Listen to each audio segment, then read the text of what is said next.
I decided, hey, why don't we start a crash course, a crash educational curriculum on what is the job description of our congressional representative.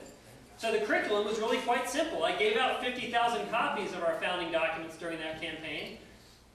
You'll note that it has a nicely rounded corners there. This is a concealed carry version, so you can get it out quickly in the event of communications crisis. We'll just start with Article 1, Section 8.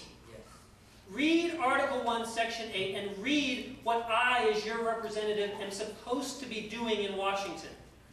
And when people realize that our government was established to have enumerated powers, and that we, the people, through the genius of the founders, are supposedly free to live our lives and to build our businesses, our jobs, and our communities right here at the local level, that's what this country is about. But when I see my children's future being literally destroyed by people who don't understand how important it is that we are free to live lives of service and do well by doing good, it's upsetting, isn't it?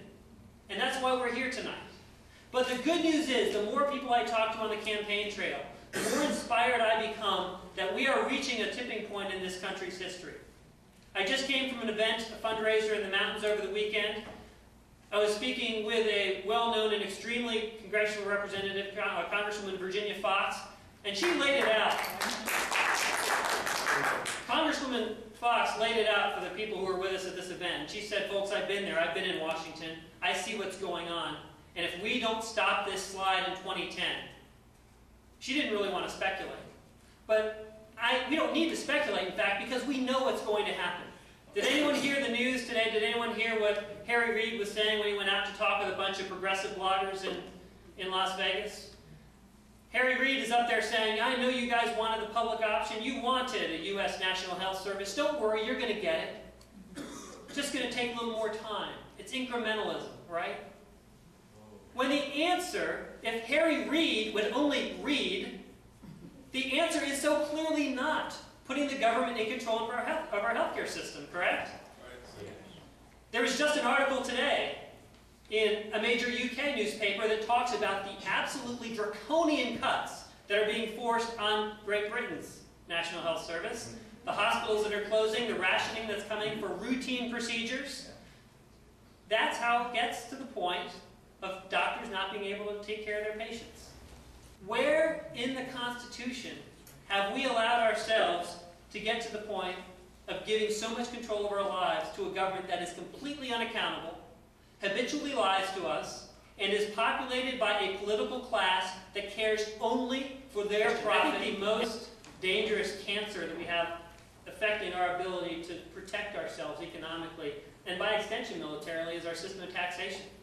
And I don't have any apologies for calling the IRS out as being probably the biggest cancer, tapeworm, what have you, that is literally sucking the lifeblood out of the American people. Randy Dye from Calhoun County. I can't believe no one's asked a question about the Second Amendment.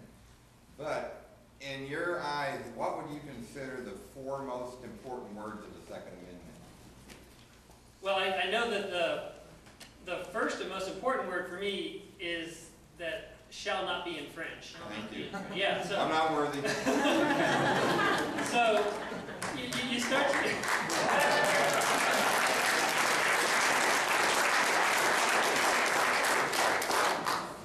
they saved the punchline for the end as I was going through it, but yes, you're exactly right. And when you look at what passes for the thought process behind gun control these days, it's really troubling. But when you get people to look at the facts, and I'll be honest, I wasn't born with an innate appreciation for the Second Amendment, but when Virginia Tech happened a few years ago, that was close enough to home, it was close enough to me, and it actually forced me to get into the data. And you start to look at what peacefully armed citizens do to the balance of power in civil society. Folks, everyone in here should have a firearm. Be trained.